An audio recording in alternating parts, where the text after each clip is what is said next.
I don't feel bad for those at G4 that got fired for the same reason. I don't feel bad for all the civilian contractors that were on the Death Star when it blew up. I don't give a damn if you weren't involved. You get what you deserve. Hit that like button right now because we have a new Guinness World Record for Get Woke, Go Broke, because this is the sweetest poetic justice ever. Because this is what happens when everyone just has to be an activist. Who would have thought a cast consisting of Adam Gisler and the melted Twitter brain of that of Owen Wilson's cosplayer, and of course the merry band of beta males orbiting those two would fail? I am just shocked. Bravo. Shout out to Mrs. Frost Urine. Because, oh honey, the biggest accolade you'll ever achieve in that empty career of yours is single-handedly killing G4. Well done. You did it. The patriarchy is defeated. How can I ever forget those famous last words? Don't like it,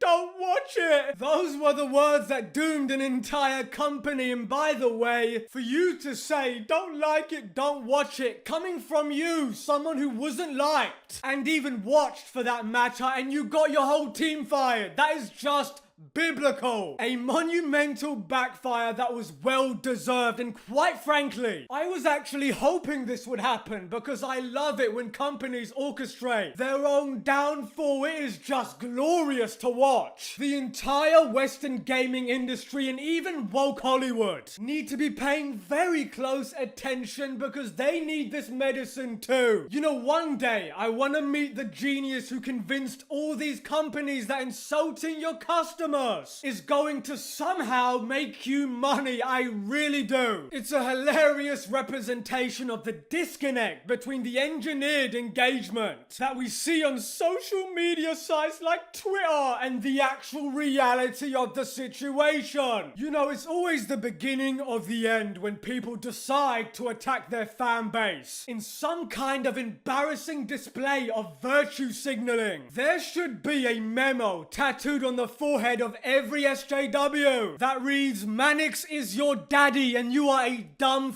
moron. Because it's like if you tell these idiots to stop shooting themselves in the foot, they'll keep doing it just out of spite. Talk about learning never bite the hand that feeds you the hard way. It genuinely boggles my mind that these people can't figure out that if you insult the customer, they will take their bags and leave. Remember, the goal is to bring in viewers, not to lose them. How the entertainment industry doesn't get that the simple key to success is to entertain the viewer, not to educate them on your weirdo politics. I mean, just the lack of ability to critically analyze anything outside of their narrow ideological boundaries makes me sick. Anyway, let's get back to our favorite Swedish boy band singer. I would imagine Frost Urine's agent's phone is just ringing off the hook these days with all kinds of opportunities. You know, I'm betting that Netflix is going to sign her for an exceptional, stunning and brave new series that Rotten Tomatoes will give a 99%.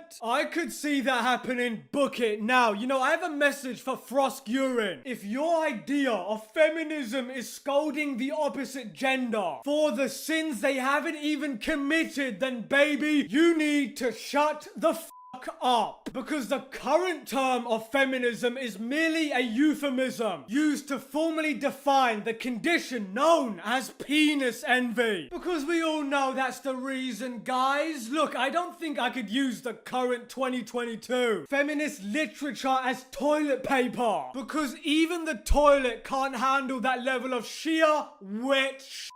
You know, imagine being the owner of G4, spending thousands, if not millions, hiring staff. And that's the most befuddling part, is that I'm always so blown away when these straight garbage shows have this huge staff of on-screen talent and a sea of writers. How on earth is your gutter content so subpar to what one person can do on YouTube? I mean, wow. Wait, I know the answer. utterly passionless, talentless hacks that can't provide anything original and immediately turn on the ones they pretend to have camaraderie with. Attacking gamers and nerds is never a wise move, especially when your program is dedicated to those very same gamers and nerds. This is something you would tell a child. They just double down and show everyone how incredibly fragile the entire thought process really is. They never learn because they never have to suffer from the consequences of their actions. The most shocking part was just how long it took before they finally came to their senses and shut G4 down. And on that bombshell, Mannix out. Sexism in gaming.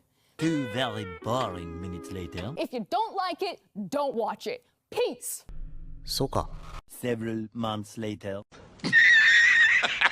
Soon after. You serious? 1 week later. Oh no! What happened?